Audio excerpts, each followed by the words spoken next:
And a very, very pleasant good Monday evening to all of you, and welcome to episode 179 of the Today Football Countdown. I think it's 179, now it's at 178. And I know why that is right now, so I'm going to have that fixed. The show's off to a great start. Michael Dell joined by Adam Stewart. It is just the two of us tonight. Ryan and Trey did a well-deserved night off and away from the pod for all the hard work that they do. So let's bring in the man that they refer to as Farmer in Saskatchewan on YouTube. We say good evening to the one and only Adam Stewart. Good evening, Adam. Good evening, Mike. How are you this evening? Good. I hate to break it to you, but your picture is freezing again. So you may want to go out and come back in while I do the rest of the introduction, if that's okay with you. Yep, sounds real good. So what we're going to do tonight is we're going to recap the three games that were played this past week in the Canadian Football League. Winnipeg, Saskatchewan, and Edmonton all had bye weeks, and everybody else played, so there was three games. So we'll talk about that. We'll take your questions, comments, and all that live throughout the night in our chat, which is now open for everybody to partake in as we bring Adam back in there. So before we go any further, we want to acknowledge that today the Canadian Football Countdown is brought to you from Treaty 1 territory, traditional territory of the Oceanabi Cree, Oji-Cree, Dakota, and Dene peoples, and the homeland of the Métis Nation, as well as from Treaty 4 territory, traditional territory of the Cree, Saulteaux, Dakota, Lakota, Nakota, and Métis Nation. We'd also like to take a moment to thank one of our sponsors for this episode of the podcast, Betstamp. While there's many different sportsbooks out there these days, and each one offers you different prices on the same games, how do you ensure that you're getting the best value? Betstamp provides you with the information you need at no additional cost. Simply pull up the game on the Betstamp app to see the odds offered by each of the different sportsbook affiliates for that particular game. To help you with the best bet that will maximize the return for the pit you're making, find some odds you like, sign up at the corresponding site through the Betstamp Bet Link page within the app, and link your accounts to easily track the wagers you made. And if you want some extra insight before you place your wagers, check out the commission-free Betstamp Marketplace, where you can see the bets that others have placed, and through Betstamp's verified bet tracking app, you get guaranteed odds others have picked based on are verified and legitimate. You can find consensus CFL picks on there from the username CFC Countdown Pod, and Trey's picks as well under Trey CF Countdown. Visit betstamp.app or download the free app from your local app store and sign up with the referral code CFC to start using Betstamp free today. Best of luck on your wagers, and remember, always bet responsibly. All right, that is probably the longest sponsor read I have had to read in the history of broadcasting, but that's so thanks to our partner at Betstamp for sponsoring. Should also make mention as well, the podcast is brought to you, sponsored in part as well by Game Time TV. To find all the information, watch.gametimetv.ca. I promise you there's a party starting there this weekend with a bunch of hockey games. You can find them listed already on the website.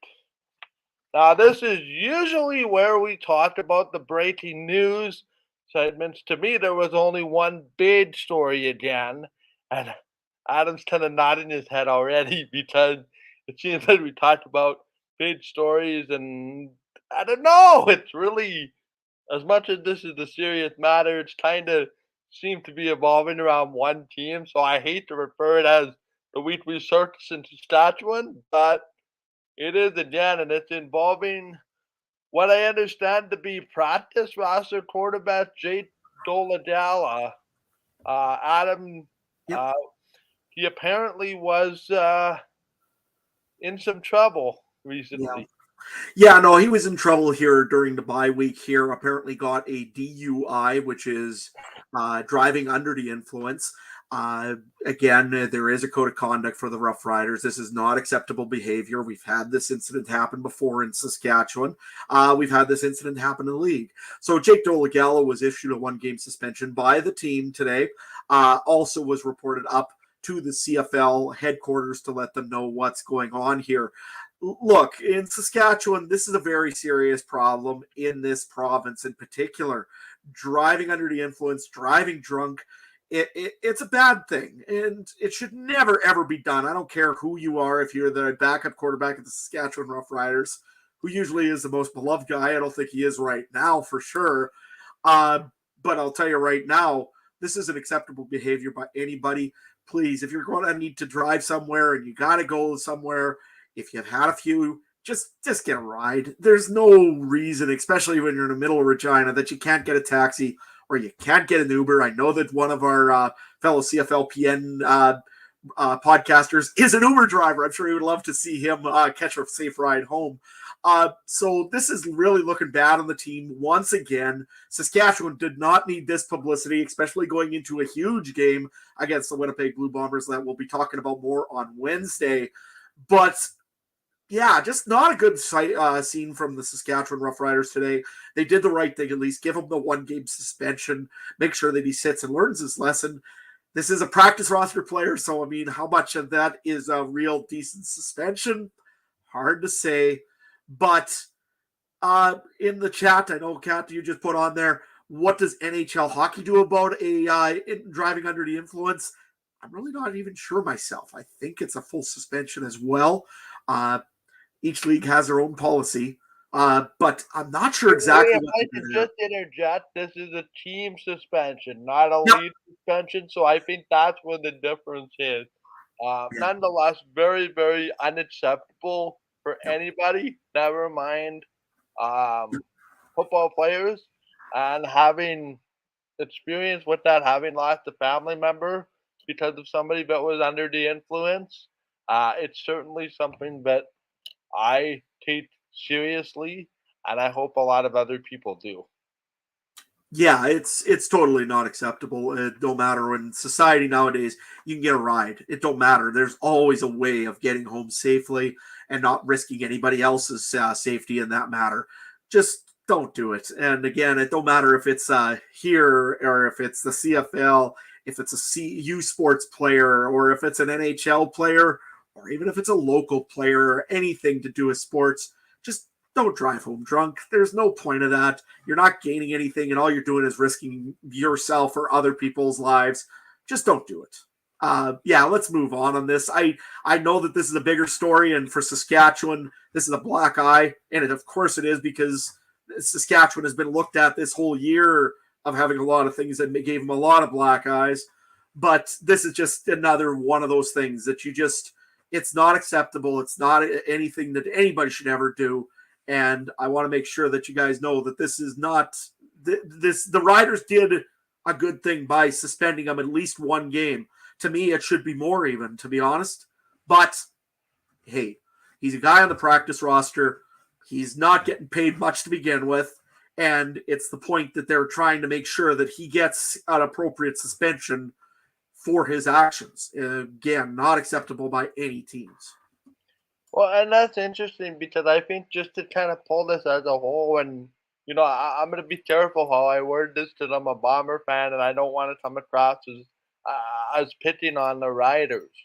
But you have to wonder how this is going to play out at the end of the year.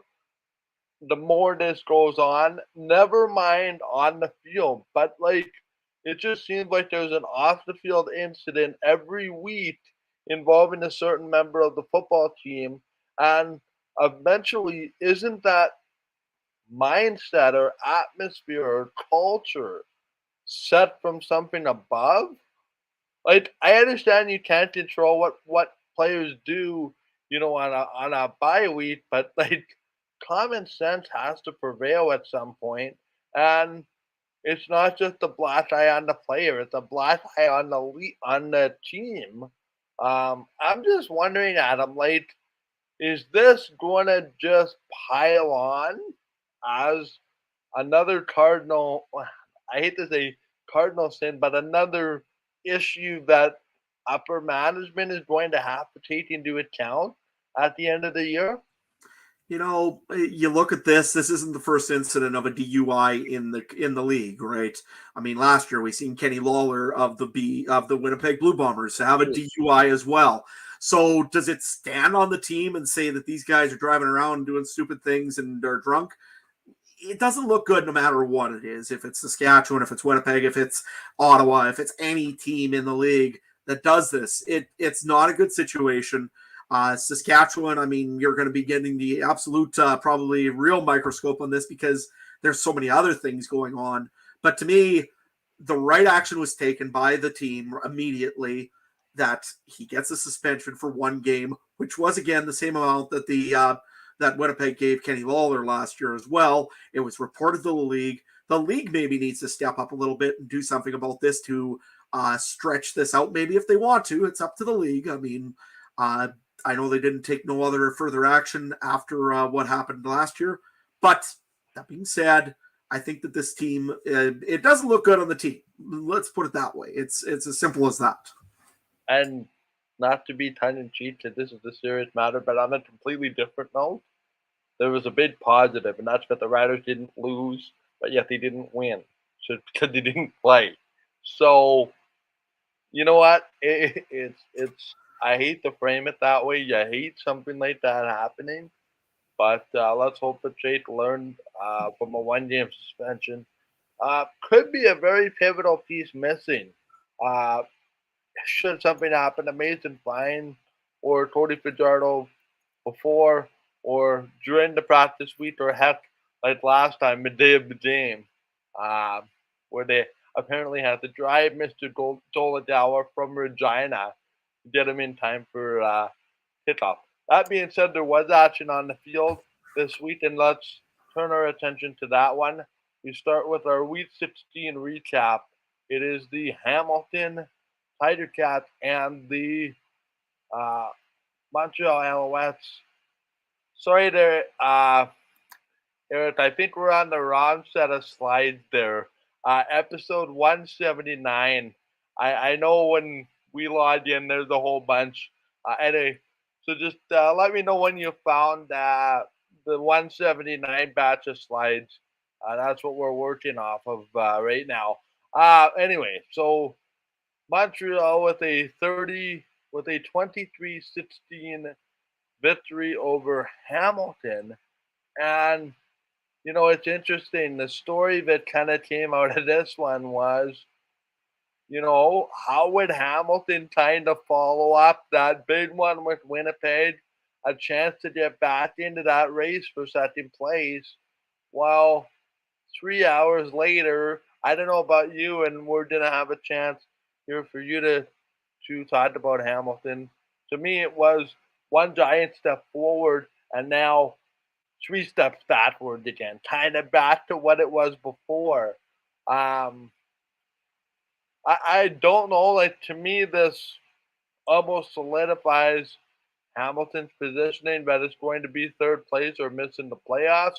I don't know how you see that, Adam, but this to me was the real chance to follow up with, you know, a statement when with putting two together and kind of stringing some momentum together. Uh, as I was seeing on Twitter from some of the Ticat fans, it's putting um, it basically makes the week before's effort, not as important if you follow that up with a clunker like what happened here. Uh, how did you see this from Hamilton's perspective, Adam? That's just how I saw it in a quick assessment. Yeah, you know what? I looked at this game and I said, yeah, the Ticats needed this one badly. And unfortunately, it's again this tale of two halves for the Hamilton Tiger Cats. They just can't execute and finish those drives when they need to. You look at Dane Evans. Yes, he actually did a very good job this week of managing turnovers, which he is really bad at for the first half of the season. He did good this week. He only had, I think the problem is, only 288 yards of passing yards and no touchdowns at all for Dane Evans. So did Dane Evans do a little better? Yeah, he's kind of kept to the same. He didn't give up any interceptions or turnovers, which is good. But on another side of things, Hamilton really just couldn't get yards going and couldn't get those drives sustained in order to get by a team like Montreal. On the other side of the ball, Montreal did a good job of keeping Dane Evans in the pocket, making sure that he's not getting out of just containing him, essentially, is what I'm looking for the words. He's just not doing much for him this year, Dane Evans, and couldn't get much going again with that running game. Only about 69, 70 yards for Wes Hillis. Not going to be a good enough average to win yourself a lot of football games here. That being said, Hamilton did improve a little bit. They did get some more yards than usual on rushing, just not enough and not enough drives to make this work. And I think it's just the lack of depth maybe a little bit with the Hamilton Tiger Cats. You look at who's doing most of the work and who they were aiming for lots was Tim White. Tim White had over 100 yards of passing, but he's the only guy there. Pappy White didn't have a great game from what I can see. Also, you look at him, 1 reception, 8 yards. Not going to be acceptable. Stephen Dunbar had a little bit better of a game, but only 55 yards again, no touchdowns, and averaging about 13 yards per carry. Same thing with David Unger, just a 56-yard performance. Not enough out of the Hamilton Tiger Cats. They need some depth out in that in a few places, I guess. In running back, they seem to be okay, but they just don't seem to run the ball lots. And if you're going to go to a lot of passing, you got to do it by committee. You can't just go after one guy and target one guy at all times. It just doesn't work for you for the Hamilton Tiger Cats. Yeah, that's my thoughts on the Ticats there. Mike, what was your thoughts? Here's the question, and I think this becomes relevant. Sorry, the more we go on here, I was just the reason I put my camera down is I was getting comments about my sweater, so I wanted to show everybody. By the way, Chris, your comments are showing up in the chat now. Maybe they weren't before. Just to clarify, Richard, we'll talk about your BC Lions here shortly because I think there's a bit of an indictment on that team as well. For that as well, but are we maybe seeing the value of Jaylen Ackland and Brandon Banks to that receiving core? There's the old saying, you don't know what you have until it's gone. Now, I realize this is an offensive line issue, perhaps at points, a quarterback issue at points. But to me, receivers that know how to bail their quarterback out when he's in trouble, come back for the ball, read the right routes. Is there something to that, Adam, or are we making too much of this?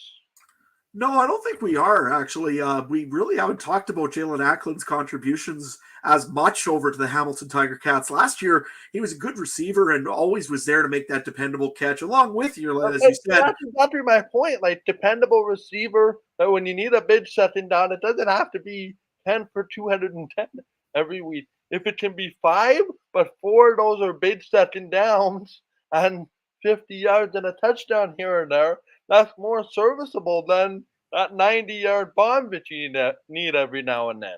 But what I'm looking at, too, is you had a 1,000-yard receiver that is now not on your team. That's a lot of yards that you're missing all of a sudden out of this Hamilton Tiger Cats team.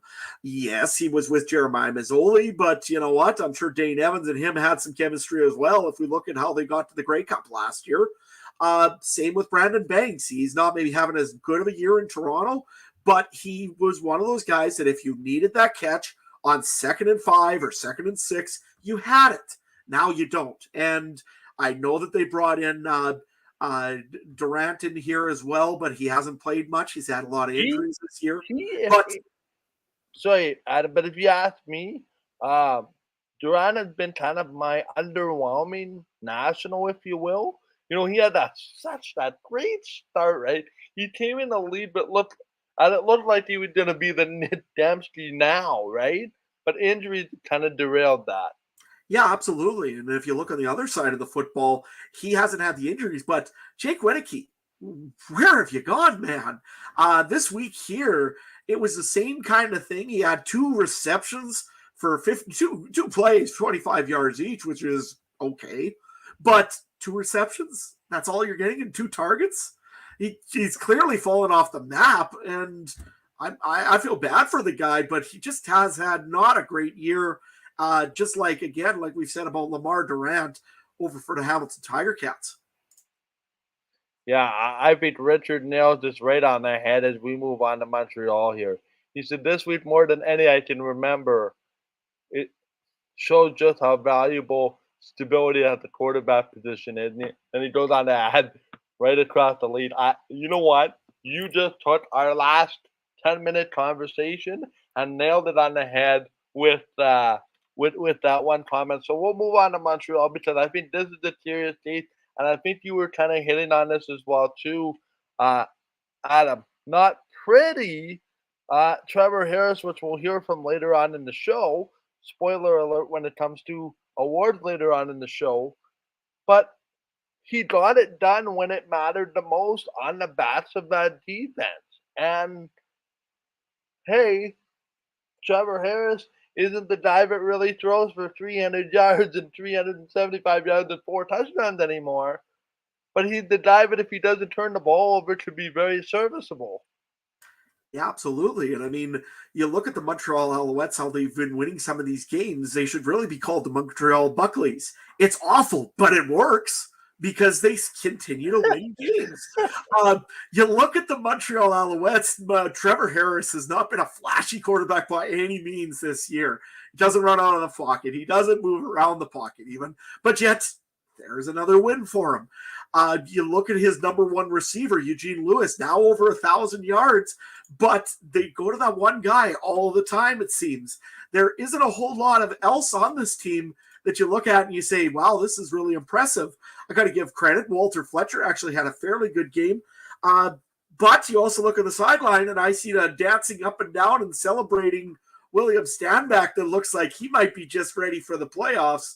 Once Montreal has a bye week, I think they're going to start inserting them and probably having them ready to go for this. So it's going to be very interesting to see what happens here for the last stretch of the Montreal Alouettes. They could easily still get first place. They play the Toronto Argonauts twice yet. You never know what can happen over in the East on those 2 teams. But no, kudos to Montreal. I think even if I take a look, their biggest thing that we used to go off on them was penalties. Still a little bit high, 5 for 84, but definitely under 100 yards in penalties. Getting a little better there, Montreal. Well, here's the thing, Adam, and I'm curious, right? Because I know in our little CFC pool, I've had that Montreal defense all year, but I've tend to, in the last number of weeks, have relied on the Calgary defense for obvious reasons. But Montreal's defense, sneakily, one of the best in the league. And I think we saw that in that win against the Bombers, where that offense couldn't really generate. The defense did enough to allow the offense late in the football game to do just enough to beat the Bombers the first time. Are we giving enough credit to the Alouettes defensively? Well, it seems like our little thing here lately, we haven't given very many teams very much defensive credit. I think that'll change here in about probably 10 minutes when we go to the next game. But the Montreal Alouettes are a very good defensive team. They're solid. They don't let a lot of running yards go through them.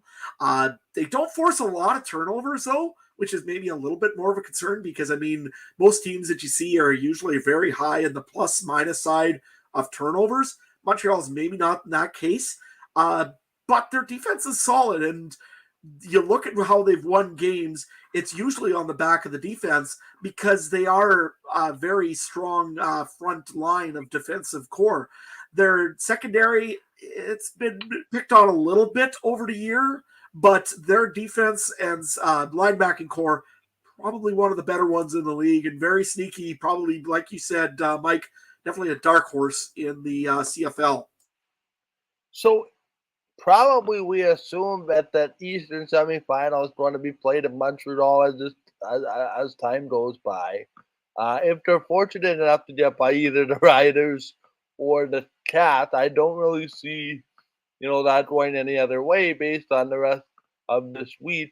And one would suggest that it's perhaps ship has sailed for Hamilton, but we will talk about that more in the coming weeks, particularly after this week when Hamilton and Saskatchewan play that pivotal game in Hamilton in 2 weeks' time, not to get too far ahead as well. So and for Hamilton, essentially now it's run the table because it's run the table and hope Saskatchewan keeps stumbling. Yeah, exactly. Because otherwise, I don't see Hamilton making the playoffs right now. Like you just said, it's probably time to blow that up. And, they've had some great runs since probably, 2017, 2018. They've had some very good teams in Hamilton. And it's unfortunate, but every team comes to this point where it's time to just move on and start building up again. So, see, and that's interesting, Adam. I don't want to take too much time with this, but just kind of that as a closing comment. In 19 and in 21, it was Hamilton teams which got to the Grey Cup. Lost them both. You would think running it back would be the logical thing to do, like the third time's the charm. Whereas Winnipeg has kind of basically ran back that same nucleus, won 2 Grey Cups, in position to have another West final for the third straight CFL season in Winnipeg. Does that speak to the fine line of, because one would suggest that Hamilton and Winnipeg are the most by far veteran-laden teams in the league based on experience and based on playoff games and big game moments. I think to me it just shows what the Bombers are doing to be very extra special, knowing that what Hamilton is doing this year, kind of taking a step back and maybe a miscalculation. We'll see. Time will tell. I certainly did not have them missing the playoffs this year.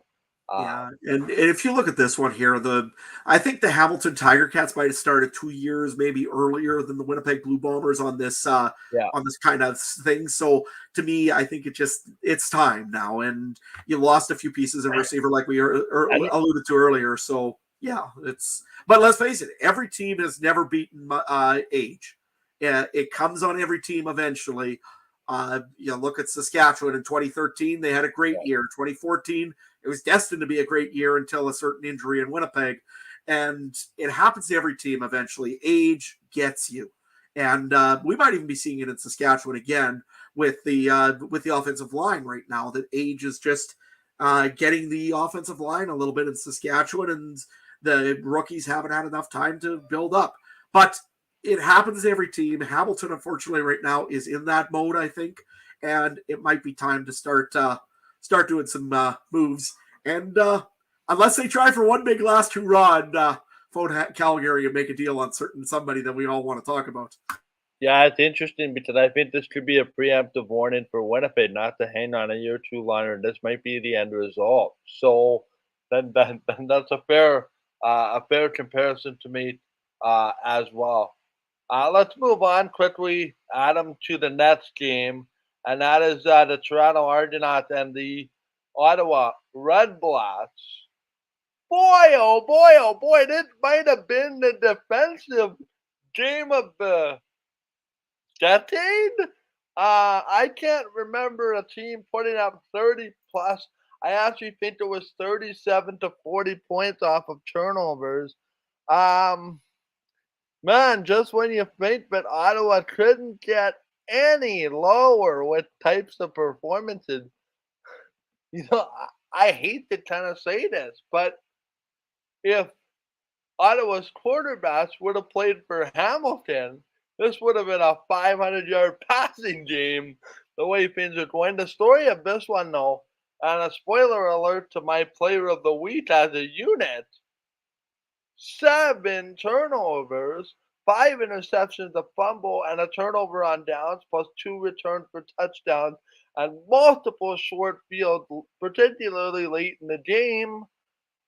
Talk about a defense. Are we sleeping on this Argo defense?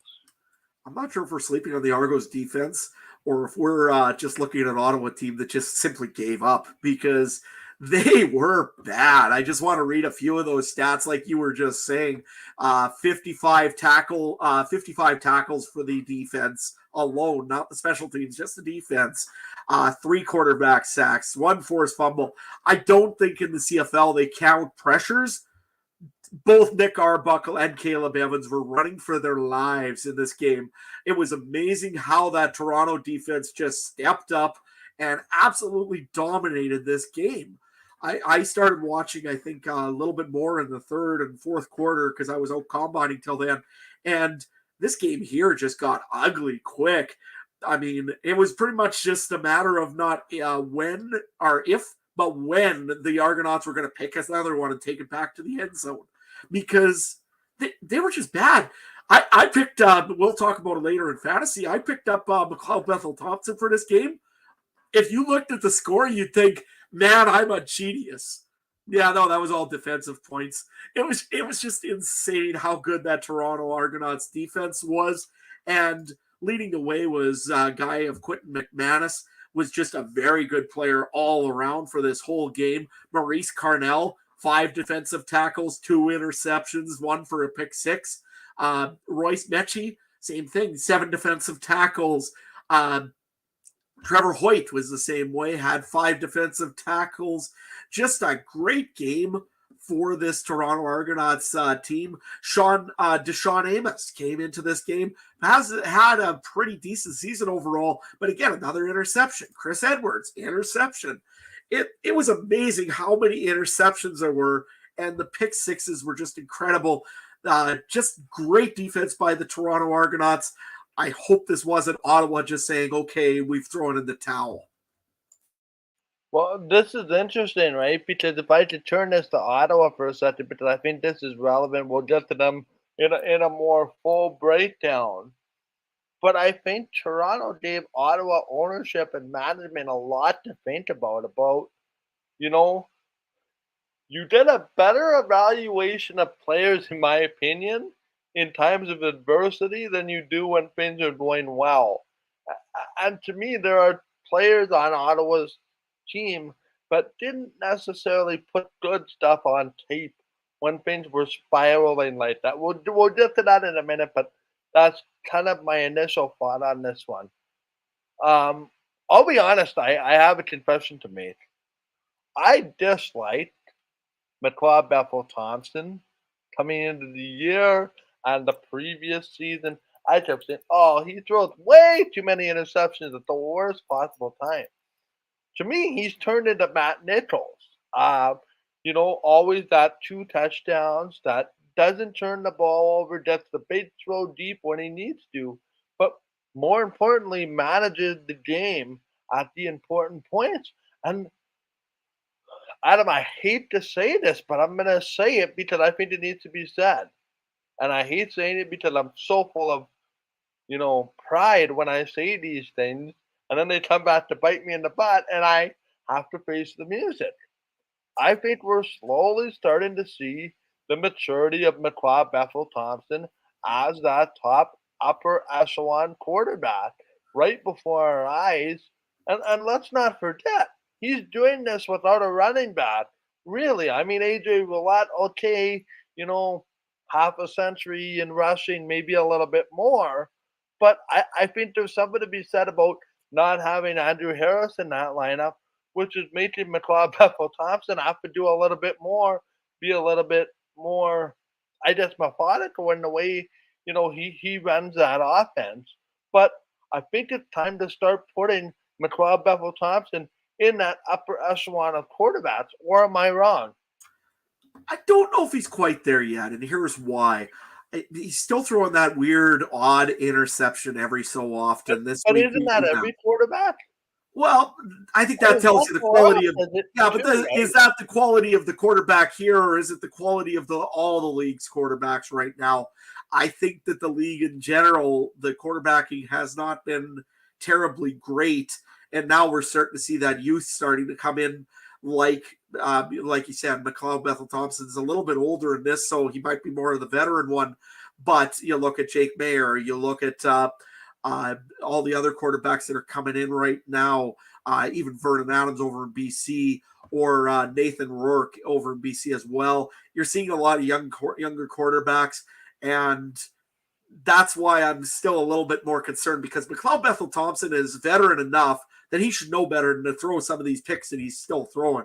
I just don't like that one. When you're you got to make sure you get points when you're down in the 20 or the 30-yard line. If you're throwing for the end zone, it's got to be either a guaranteed catch or it's got to be a play that's going to drop, that's going to be a passing completion. You don't want to have those chances all the time. And I just don't know about that for McLeod Bethel Thompson. His second half performance this year has gone way up, and his passing percentage is 21 for 29 this week, 72%, 245 and 3 touchdowns. That's all great. He's had short fields on 3 of those touchdowns. I'm not sold completely on McLeod Bethel Thompson yet. But that being said, you look at what the other side of the football had this week in quarterbacking situation.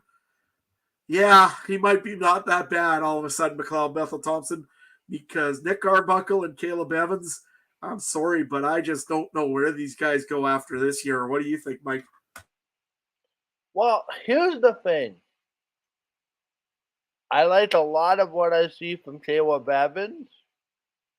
That last game kind of thrown out because I don't think he has a lot of help around him. And to be honest, when you're 3 and whatever, it's very hard to get up for a game, contrary to what the standards tell you. The other side of this is I don't know if you can make a fair assessment on what Nick Arbuckle is until he gets off this merry-go-round of teams. I don't know about you, but learning 3 or 4 different playbooks in just about that amount of time would be extremely distracting. And I think, to get back to Richard's point, I think it was about needing a quarterback to be pretty successful in this league. The Bombers for the longest time went through more quarterbacks than I could change my pairs of socks in my shoes, back in the Joey Elliott days, just to get an idea of what I'm talking about. I, I think there's some credence to you are where you are in the standings with your quarterback situation. If you look at it, Calgary, okay, Jake Mayer. Now, Saskatchewan has underlying issues, so I don't quite pin that on Fajardo. But Edmonton, inconsistent quarterbacking until lately with Cornelius. I think a large part of why teams are where they are is because of their quarterback production or lack thereof, or any combination of a quarterback / running back. And that's why I'm still concerned a little bit more on McLeod Bethel Thompson, because as Richard said in the chat, Macbeth has not proven that when the going gets tough that he's going to be your man. You look at what the Argos, don't get me wrong, have an 8-5 record. They've beaten a few teams in the West, but here's the thing. They have not proven anything on this because they're playing in an East Division that's fairly weak this year. I don't think that McLeod Bethel Thompson is 100% the guy that I would want behind my offensive line. He's good, and I have him on my fantasy team, so I mean, I hope he does real well because I don't really have much for a secondary quarterback right now. But that being said, I'd be concerned in the playoffs, and let's see what he can do when it really gets to that East final and Saskatchewan just ended up scoring a game-leading touchdown. You got 2 minutes left in the clock, and you pull a Ricky Ray. Can you march that ball down the field and get your touchdown? I don't know if McCall Bethel-Thompson is that guy. Maybe he is. We're going to have to find that out soon enough here, I suppose. But last year, I didn't see it in Toronto, and I'm not sure about McCall Bethel-Thompson that much yet. Over on the other side of the football, though, you look at Ottawa. Caleb Evans has had flashes, I suppose. But again, does he have the team around him? You look at the offense really on that Ottawa team. They've been struggling with running backs. Yes, they used Devontae Williams this week. Again, you had brought back William Powell, and I think he was supposed to be the main guy. All of a sudden, he's not playing. You look at another one there. They brought in guys like Darvin Adams. Darvin Adams has not done much this year. Jalen Ackland was a good acquisition for them. So it's very hard to say if it's just the Ottawa quarterbacks or if it's the whole team or if there's other pieces involved. But to me, I think that Ottawa is going to be definitely doing a lot of soul searching after this season. The general manager is his first year. I think I've heard a lot of reports already. Paul LaPolice, they said they're not making any changes yet. So that means that probably by the offseason, we're going to see something. Well, how can you make a fair assessment on a coaching staff if you don't think you have the right core of players around to support this coach? That's the question. And I think that I hope that this Ottawa ownership group, they're smart people. They weren't born yesterday, for lack of a better term. These are smart people that I hope see. Because to be honest, I reckon this, and I hate to use the comparison, but I reckon this to Winnipeg and where they were, say, 5 years ago, and everybody was calling for Michael Shea's head because things weren't going well. He was laying the culture for this foundational success, and I think firing LaPolice, given what he's got around them, I think at least this season would be a mistake. One more off season for this management core. If it doesn't start well next year, then I think you look at a coaching change. To be honest, just on coaching changes, I don't think Orlando Steinauer is going anywhere. One bad year, I don't think is a horrible reflection on the coach. If that is the scenario, I would be making a phone call down to Hamilton for the services of Mr. Steinauer as well. But really, I don't see that being an issue. I think that's one of the things, right? Because you look at Winnipeg O'Shea's without a contract, probably will get resolved. But I'm just trying to think. To me, at first blush, unless somebody's bluffing, the coaching carousel might be very quiet this offseason. It could be, but there's always a new guy coming in that we've never heard of before. You've got a lot of defensive coordinators and offensive coordinators that are probably looking for a job right now. I'll give you an example. Jason Shivers in the defense right now of Saskatchewan. That guy there is going to be a head coach one day. I'm not sure who with, but he's definitely a good option for a head coach. I know Jason Moss has always been there. Bobby Dice, right on Ottawa's team, is another guy that has been considered, I'm sure, for a head coaching job. My thing is this, Mike. They switched the GM last year. Sean Burke had enough time to build the team around him that he wanted to see. Yeah, so that might not hold water. Well, but the thing he didn't change was the coach because he thought that Paul LaPolice could work with this team. Does he think that now? Maybe he does. I'm not sure because I don't know Sean Burke that well. But if it isn't, if he thinks that the coach and the quarterbacks and all can't quite work together, I wouldn't be surprised to see some change in Ottawa, being as this is now the second or I believe year that LaPolice has not produced in Ottawa. Trey, you just made me very happy because I think you're referring to the Stanley Cup. In your comments, you said Toronto's going to win the Cup. If that's the Toronto Maple Leafs, they get the big thumbs up. But you're right. You're absolutely right, Trey. But I I think your Toronto Grey Cup pick might be a little bit of a reach, but you never know, right? We've seen that movie before. And also, Trey, I just wanted to bring it up real quick to the year right, exactly right. The Calder Cup is going to be coming in, and the Toronto Marlies are going to win the Calder Cup. Or what's the Commissioner's Trophy called in baseball? Maybe that one might happen. Yeah, the World Series there. Who knows? By the way, the Jays just walked off the Yankees. Spoiler alert for those that are wondering. Vladimir Guerrero Jr. RBI single in the bottom of the 10th. After the Jays escaped the bases loaded jam in the top of the inning with Aaron Judge being walked with 2 outs to load the bases for Anthony Rizzo and Tim Mesa slamming the door. Vladimir Guerrero Jr. scores that ghost runner with a 2-out RBI single.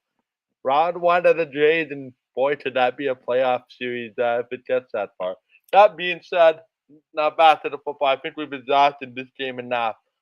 Final reflections, and I'll leave it with this, Adam. Who does this game reflect more on? Toronto or Ottawa or somewhere in the middle? I think this one here reflects more on Ottawa, to be honest with you. This has been a bad offense all year. Ottawa has not won at home now for well over a year.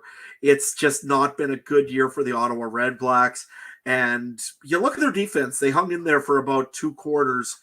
But after the second half started, Ottawa just couldn't keep with the Toronto Argonauts. And the Argonauts took advantage of it, to me, I think, quite a bit. That being said, all kudos to the Argonauts. You still got to put the 45 points on the board, and they did it. They walked into Ottawa. They got themselves a win. They got themselves a playoff spot. All's good right now in Toronto. Now is the hard part where you got to try to clinch first place. Oh, Richard, don't even get me started about the New York Mets. That should be a whole new franchise discussion on another podcast. But who knows? I might have my own podcast coming out this fall where we'll discuss all things sports. So stay tuned for that information if you so desire. There was one more other game in this one, and this one to me was the game of the week. Although, based on what happened last week, this one really lacked drama, and I think that was as a result of, in my mind, an A-plus performance by the visitors in this one. Yeah, absolutely. I think that the Calgary Stampeders, again, being short their middle linebacker, Cam Judge, which had to take a 1-game suspension in this, absolutely took it to the BC Lions and just held them for any points. BC had to work just hard to get anything going in this game. And if you take a look at the stats, the defense absolutely dominated for the Calgary Stampeders. 47 tackles, 5 quarterback sacks on a quarterback that's named Vernon Adams. That guy there can move the ball and move the pocket very easily. Kudos to them for keeping him contained and hitting Vernon Adams as much as they possibly could. Richard in the chat, I'm sorry, but this game here just didn't look good for the BC Lions in any way, shape, or form. That Calgary defense, as you said, were jacked up this week. They wanted to go into BC and prove a point that, hey, you beat us twice. We're going to go and stick it to you the third time.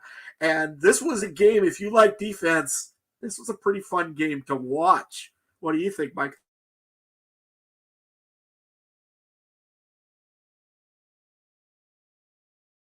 Knew that was going to happen at one point during the show where I forgot to turn my mic on. This goes to show, right? Calgary's defense, I think, might be the second best in the league, if not the best. Behind Winnipeg, I would argue that Calgary's defense is better than Winnipeg. If you look at the last 6 weeks of the trajectory, this might be the best defense in the league. It's interesting, right? Because we hype this up. I think our friend Trey said this might be a high scoring game. I think he was projecting last week on Wednesday, as I recall.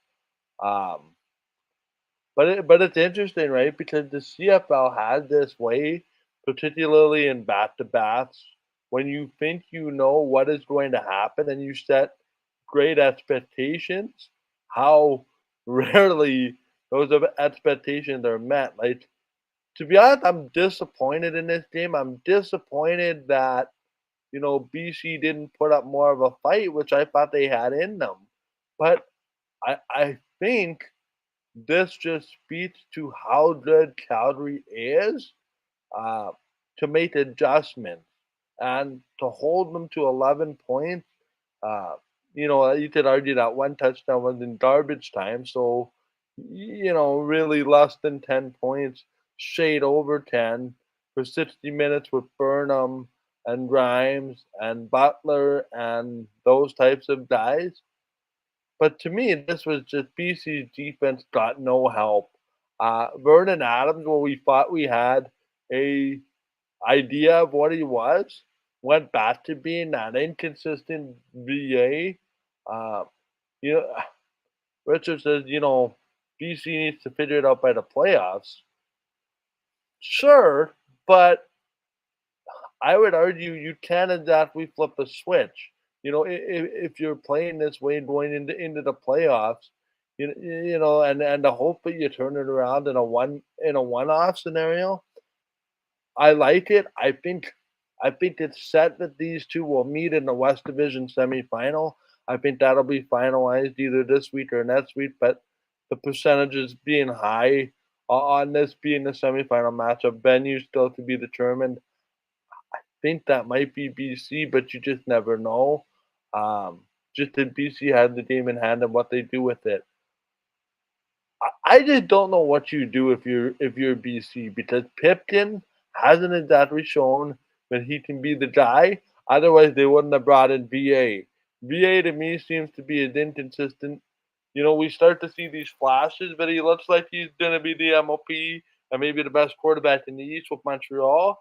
And then he has one of those games that, that's not really what I signed up for with him.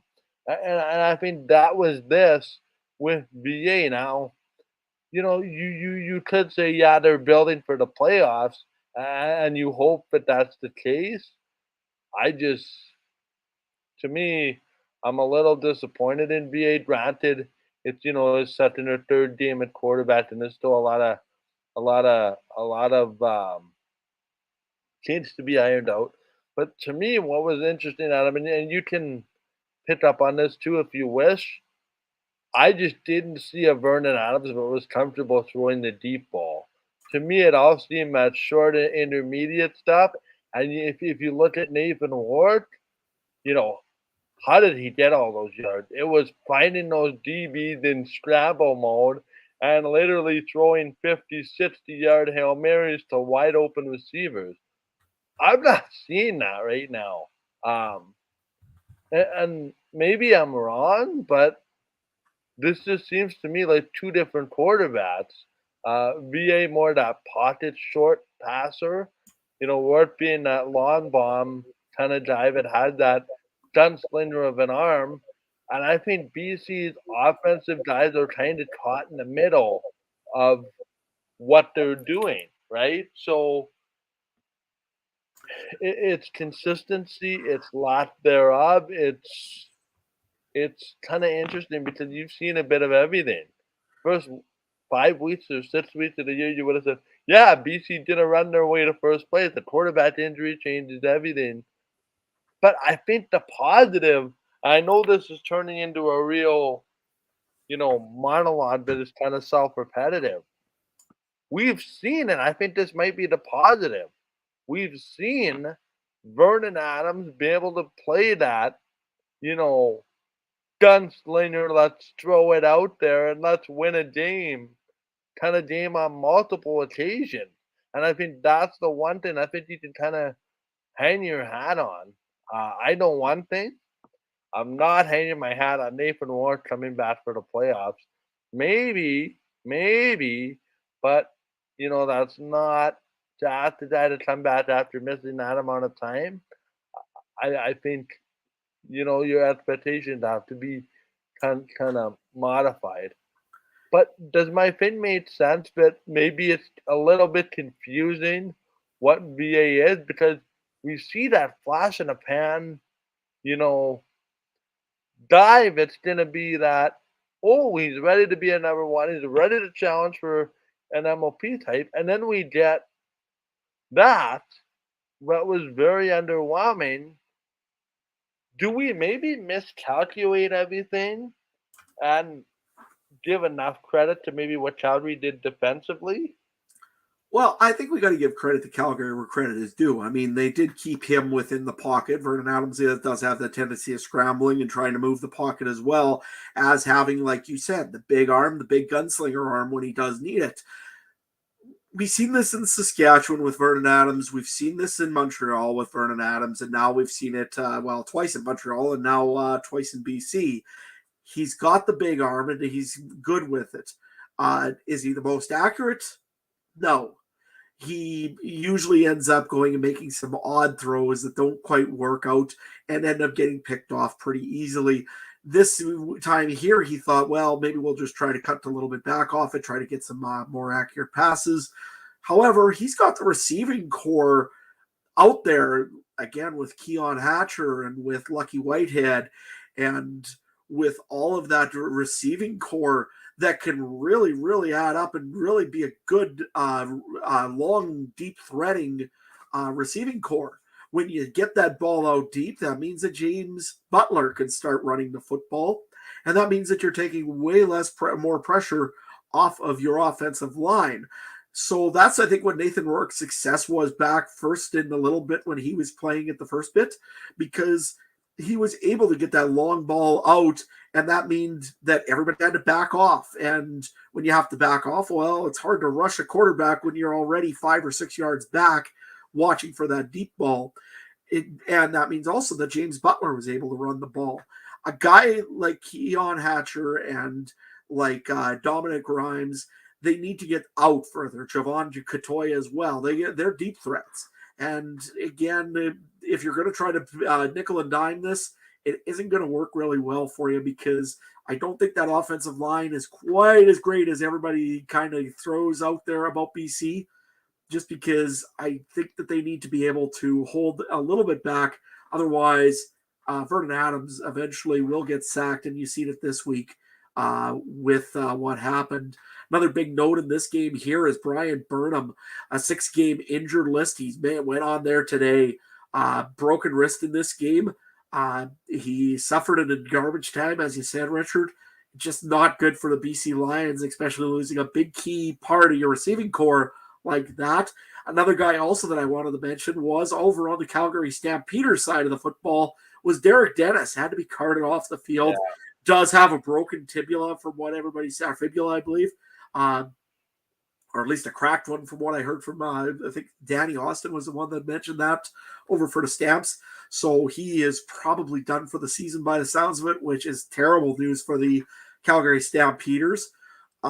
Let's hope that Derek Dennis can get better, and that he can maybe, you never know, maybe make a Grey Cup game if he happens to get that far. Calgary, you never know what could happen. But as you were saying, though, yeah, this is, I think, a little bit of a change up for quarterbacks. Because I think Vernon Adams changed his game a little bit. He usually does have that big ball mentality and big ball throw, and I think he's got the receiving core to do it. So I think they should just open the playbook a little bit and let him go deep. Yeah, I agree. And these bat-to-bats, Adam, are so hard to handicap, because you think you get a handle on it, and then it's the complete opposite. That's why I love the CFL partially too, because you expect the unexpected as well. So that's interesting as well. Before we move on, I just have one question though for you, Mike. We've seen now 5 games out of Jake Mayer for the Calgary Stampeders. I know I've heard of it on the news a little bit on the radio broadcasts. It's going to be trade deadline day here pretty soon here for the CFL. I think maybe within the week or next week or sometime then. Does Calgary... Now, if this was your opinion, I want to hear what you think, because I know I brought it up with the other guys over the last little bit. If you have a guy like Bo Levi Mitchell, who you probably 90% certain is not going to sign back in Calgary, that means you're going to lose... You're going to get Bo Levi Mitchell lost, essentially, for nothing. would you try to make a trade with a team right now? Seeing as Jake Maier looks to be the guy and Tommy Stevens looks to be the backup, would you make a trade right now for Bo, or to try to see if Bo can move on? Or would you just wait till the offseason and just let him walk? Just to clarify the preference of your question, you're saying from a Calgary perspective, right?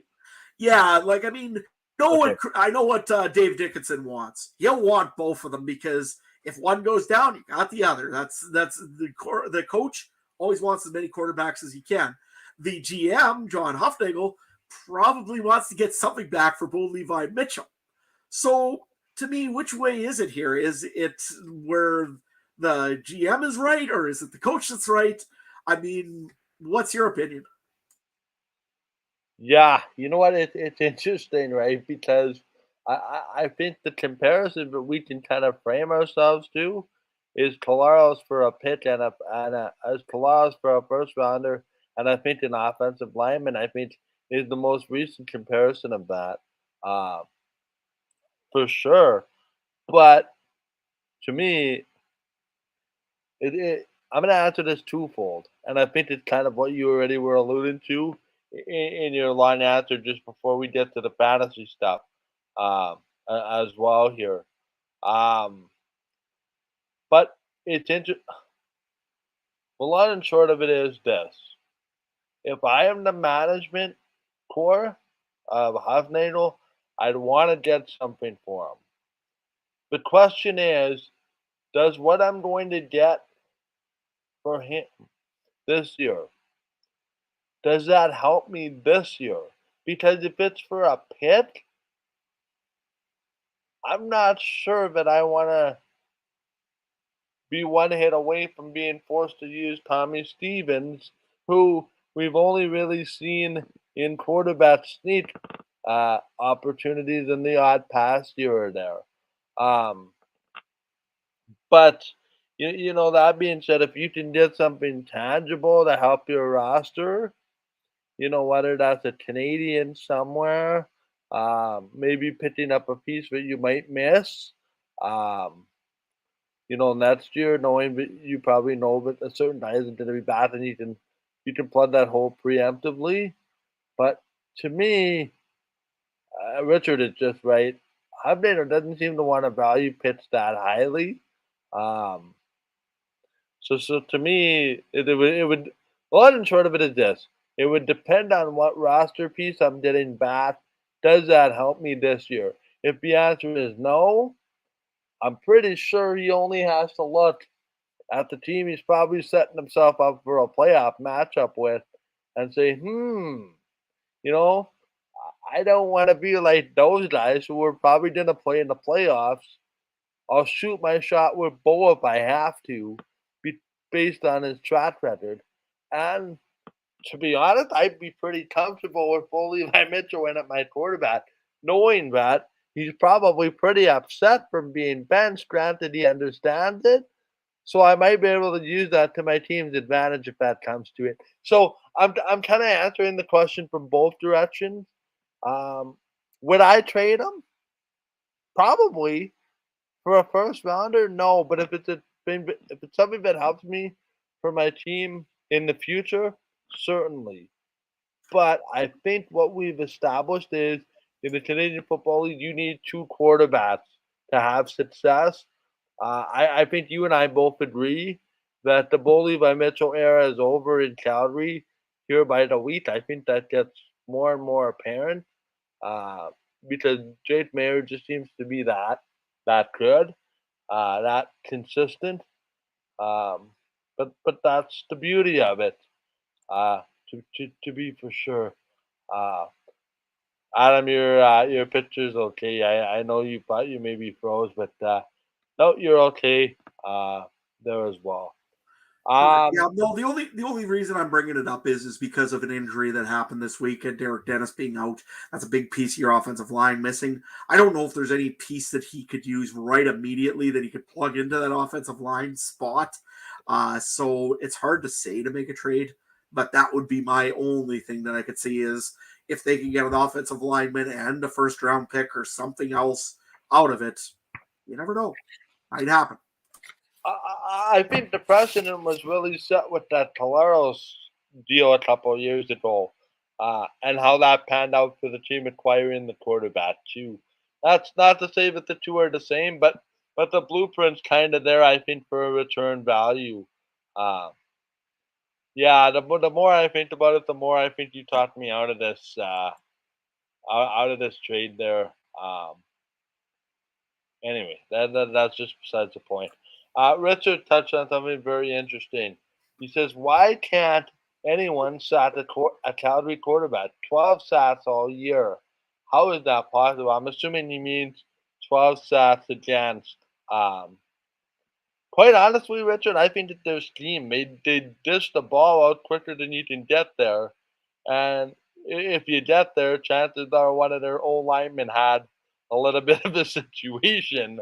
Um, to me, this offense is built on that 1-2 look, bang, ball out, 1-2 look, ball out. There's always that guy that I like to say that's that escape hatch.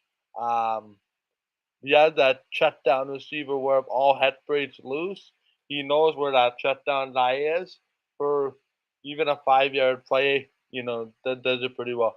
I don't know how you see that, Adam. Yeah, you know what? To take a look at their head coach and who's the head coach of the Calgary Stampeders is. Dave It's Dickinson funny, was yeah. known for that. Was those He real made a fast. living out of that. What's that? He made a living out of that kind of play. Absolutely. I mean, in BC and Calgary, that's all he ever used to do. One look, okay, it's going there. Like it's amazing how fast he was able to get the ball off, and he's trained his quarterbacks exactly the same way.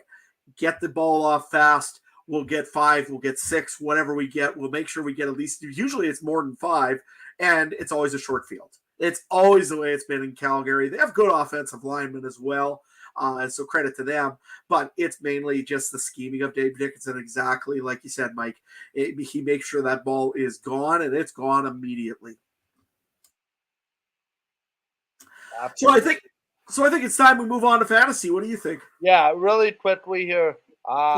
I'll throw to you for the fantasy segment, Adam, and I'll do the read, and then you can pick up the next part of the segment. Sure. So yeah, if we're ready to go here on fantasy, went and checked here. We've had some results in our CFC local fantasy draft. Team Ryan had the most points this week. Who'd have thought with the Toronto Argonauts defense?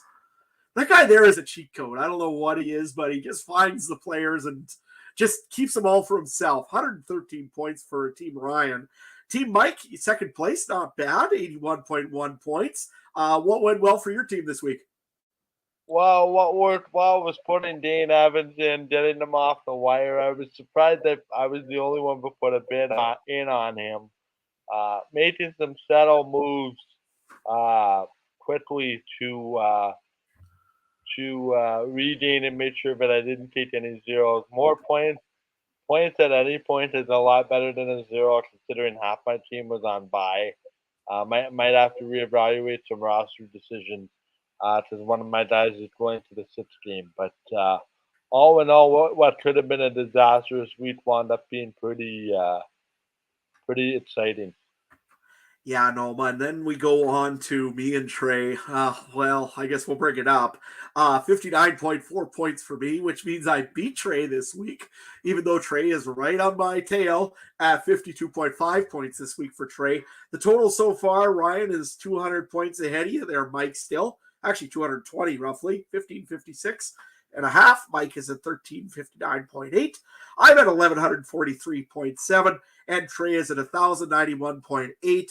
There will be a lot of changes on my roster this week. I did a lot of switching myself, and lots of Rough Riders off of my list. So that'll be interesting to take a look at as we go through the preview later on this week. Over on the CFL Podcast Network Fantasy League, in Week 16 results, Ryan beat Rod from the Wood Cookie Sawcast and improves to 12-3. Still sits second place in the rankings. That is because Andrew over from the Turf District took over that first place spot, and he's being mean and not giving it back over to Ryan. Myself, I clinched actually this week. Managed to beat the guys from the X's and Argos. Improved to 9-6. Got up to 5th place over right now, which is actually pretty good. It's better than my expectations. I didn't even expect to make the playoffs this year. And I clinched, so I'm going to be going into the playoffs along with Ryan. Trey played his last game this week for week 16. He's got a bye next week, so he went out, though, on a positive note, beating Steve from the Piffles podcast to improve an 8-8. He currently holds on to that 8th and final playoff spot. He's hanging on by fingertips. He's not letting go, he told us. And, he's going into the final week of the regular season. A little bit of a teaser for later on this week. It's a bye week he's on. He's got Brazilian Ty from the CFL, 2 and Out CFL podcast right on him. Hopefully he can hang on. We're going to have to take a look at that as well. That being said, do you want me to also run through the bets for this week here, Mike? Yeah, quickly. The bets are betting statement powered by Betstamp. Betstamp is a free app that helps you find the best value for your online sports betting wagers by providing comparisons of odds across a variety of different sports books, including the Betstamp, app. Perfect. Recommended best odds, which we use every week for our CFL picks against the spread. Learn more at betstamp.app or sign up with referral code CFC. Now let's take a look at how we did this past week. Absolutely. And again, remember to bet responsibly. Don't bet the farm. Don't bet the tuition, and also don't bet the hockey team, I guess, because I'm with Mike this week. So make sure you don't do any of the above, guys. Just go out there and have a little bit of fun with it. Trey posted the results here. I can tell you right now, it was like, we were all looking at the same as each other because we're all the same bets this week. We all took the Montreal Alouettes, and that was a good pick. Of course, they beat the Hamilton Tiger Cats. The Toronto Argonauts, all three of us picked them. That was a good pick because the Toronto Argonauts handed it to the Ottawa RedBlacks. And, we didn't get the last game right, though. We all took the BC Lions. We thought at home, hey, there's a good chance that they're going to win this one. Nothing showed us that they shouldn't, especially even with Cam Judge out. Calgary wins this game because you can't ever guess a home-and-home series in the CFL very well. So we went 2-1 this week. Not so bad. Hopefully this next week here, maybe we could even pull off the old 3-0. You never know. Our 4-0, I should say, because we got 4 teams, I think, this week. Our games this week. So, I'm sure that there'll be a little bit more disagreeing this week, though, due to 2 of the teams that's playing later on. Mike, I think it's time we go on to our picks of the week, I think. Yes, for sure. Let's start with our players of the week, and then we'll move to power ranking because that's the order I have on the slides right now. Let's see. Adam, why don't you tell us why, and you've already kind of mentioned this on the show already, but maybe reinforce your case about this gentleman that you mentioned earlier on. Well, I think we're all going to be talking a lot of blue and gold, or double blue right away here. Wynton McManus, 5 tackles, had some key pressures over on either whether Caleb Evans or Nick Arbuckle. 1 interception. Those guys had 28 fantasy points as a unit. I had them picked earlier this weekend, my fantasy. And then Ryan told me, oh, no, you should take so much Argonauts. So you know what? I switched it over to the Calgary Stampeders. So I'm blaming Ryan for me not picking the Argonauts in my defensive fantasy. But nevertheless, Wynton McManus, definitely a player of the week. Mike? Yeah, that sounds good. I almost thought you cut out there for a minute. That's why I didn't move. But no, you did. I took the Toronto defense as a whole. 7 forced turnovers, 35 plus points scored off of turnovers, 2 interceptions returned for touchdowns. As part of that, as well as I mentioned earlier, 28 fantasy points together as a unit. Ryan submitted his player of the week for us. He went with Maurice Cornell, 5 tackles, 2 interceptions, and 1 interception that went for a pick six. Adam, our friend Trey left us a player of the week as well. You bet. And his player of the week, pretty interesting pick, but you can't go wrong with his pick either. No, absolutely not. Trevor Harris had a very good game for the Montreal Alouettes. And let's put it this way, it maybe wasn't the yards, 244 yards, 26 for 35. Yeah, 2 clutch win. He won the game, gave his team another chance to go after the Toronto Argonauts and possibly take that first place out of them. So key victory for Trevor Harris. Definitely a good player of the week. Yeah, for sure. Quickly here, wrap things up by giving everyone our power ranking. I'm just making sure this is the right slide. Yep. Yes. No, it is not. Oh. My Yeah, bad. because I'm way out of the Rough Riders. Yeah. No. I know this is wrong. Well, I'll tell you what. I'll run through them on what I got here. This should be the right one here coming up. Oh, there we go. Yeah, this is the right one. My bad. I went the wrong way. Didn't lock a slide by accident. This will be the right one. I'll start with mine here. Winnipeg, BC, Calgary, Toronto, Montreal, Saskatchewan, Hamilton, Toronto, Ottawa, and Edmonton. I think it's self-explanatory. Kind of did the whole season as an update for me as well. Trey, let's go over your power rankings, and then we'll split the difference with the rest of the crew.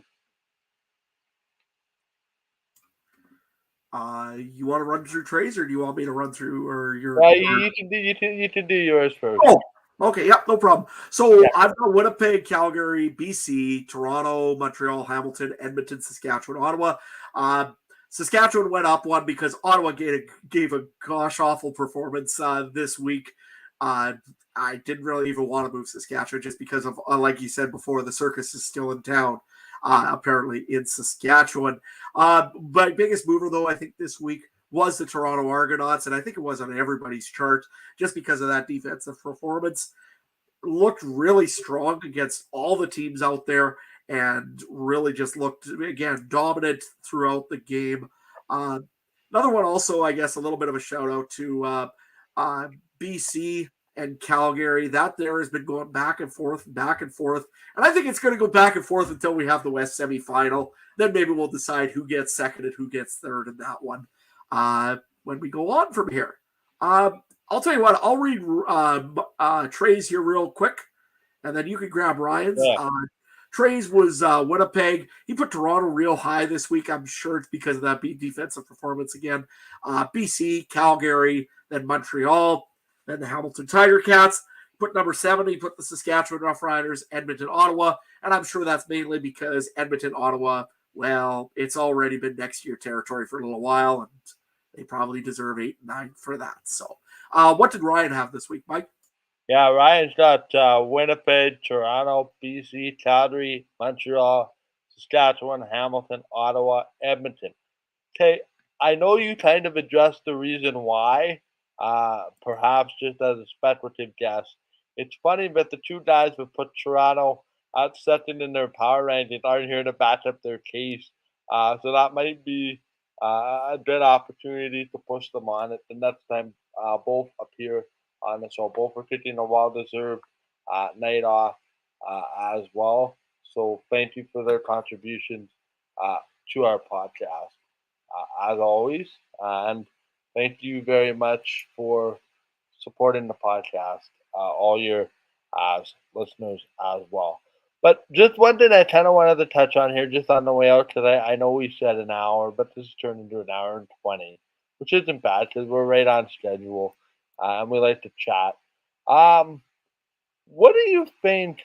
And again, it's interesting because I was looking at the different power rankings, and I have the deck that shows week 1 all the way toward week 15. So I took a look, if you will, at the week 1 versus the week 15, just to kind of see the fluctuation. My goodness, ebbs and flows about everybody. The one consistency for the last number of weeks seems to be Winnipeg at 1.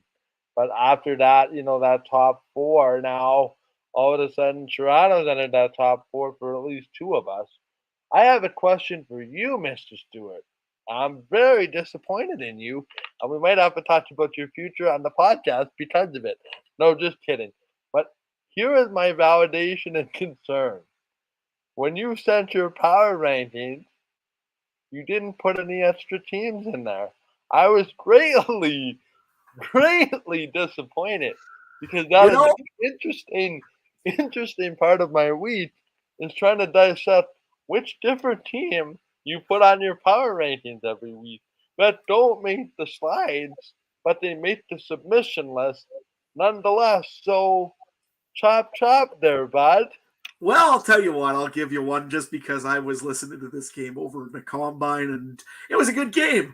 So I'm surprised you haven't put Team Combine as an option.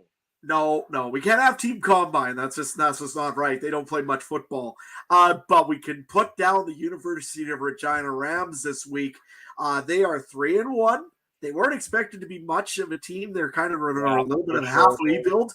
And give credit to where credit's due. They're running in with a younger quarterback. They've got an injury to their running back over there in Regina. And they walk in and beat up on the UBC Thunderbirds, which is not a very easy job if you know about the UBC Thunderbirds. So kudos to the Regina Rams. They're on the makings of something pretty interesting over there. And same thing also with the U of S Huskies. 4-0. They ended up beating up I think it was the Manitoba Bisons this week, if I'm not mistaken. But no, good on those two. Oh, no, sorry. The Alberta Golden Bears was this week. So, good on those teams. Make sure that, hey, if you're out in one of these places with some good U Sports football or even with some CJFL football, make sure you go and check it out. It's great football. It's fun. There's lots of turnovers usually in it, which is great if you love turnovers. It's just fun. It's just a fun time. It's a different atmosphere. Make sure you check it out. I know that a lot of people, I know they really were talking highly about the U of S, U of R game there. It had over 8,000 people at it from when they played in Mosaic Stadium a week before. So, hey, if you get a chance, make sure you check out some U Sports and definitely check out some CJFL as well. Kudos to the Regina Thunder. They're 4-0 going into this week. And, the Saskatoon Hilltops as well, 3-1. Beating the Calgary Colts earlier this week. So, be sure to check it out and go from there. Yeah, I was very happy with the Winnipeg Rifles. They've lost 2 games to the Regina Thunder, but the combined loss margin for both those games, 8 points, including a hard luck loss on home field. The Rifles quickly mounting to one of the top teams in the CJFL in Canada.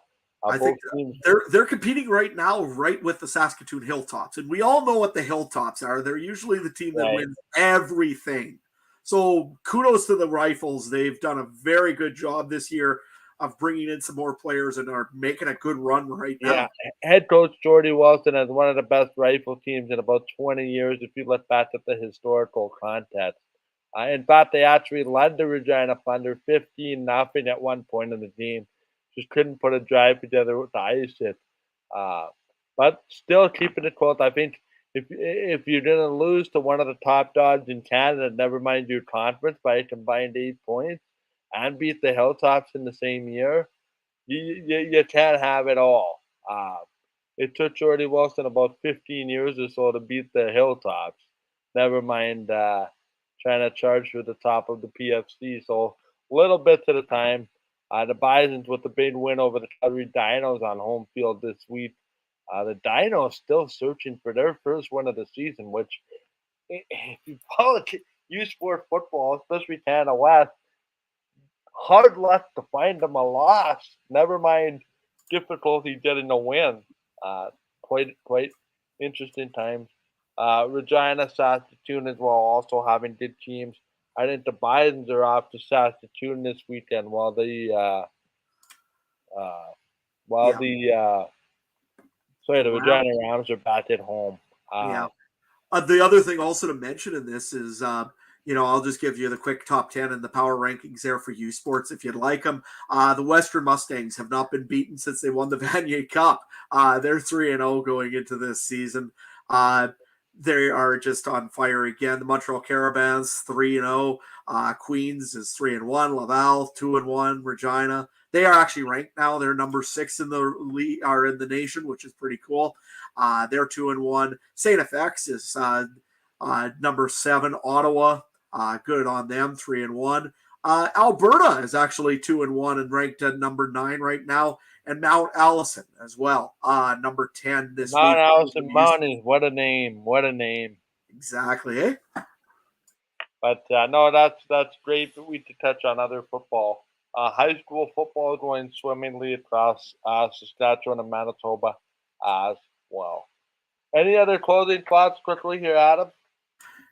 Not a whole lot for me. It's just fun to watch all the football going on right now. Like you just said, I know that even the local high school team here in my area is 3-0, I think, or maybe even 4-0 now. They've been having a pretty good success over in Yorkton, so good on that crew as well. But I'm looking forward to seeing some more games this week. Let's hope that maybe, I know that you're probably not going to like it, but somehow my Riders need to win this week on Friday Night Football. I don't know how, but they've got to, because they're needing to win, I think, a little more than Winnipeg. So we'll see what happens here. If you're looking for me, you can follow me at Adam Stewart 1. I'm over at Twitter. I'm over on YouTube. I'm over on Facebook. Just look for me. You'll find me somewhere. Mostly talking about farm stuff and all that good stuff. And also make sure you check out Trey. He's over at Trey MB Harness. He is also talking, pretty much whatever you want to talk. Just make sure you go and visit him as well. And be sure to tune in on Wednesday night. Preview show for Week 17. That'll be me and Trey. We won't try to burn the old podcast house down, even though last week we made a pretty good attempt of it. Luckily, Mike didn't give me too much grief over all the mess in the house. But, we'll be trying to have, don't tell Mike, but we might be having another party this week over on Wednesday night, 9 o'clock Winnipeg time, 8 o'clock over here in Saskatchewan. Be sure to adjust your time zones accordingly. Mike, where can everybody find you?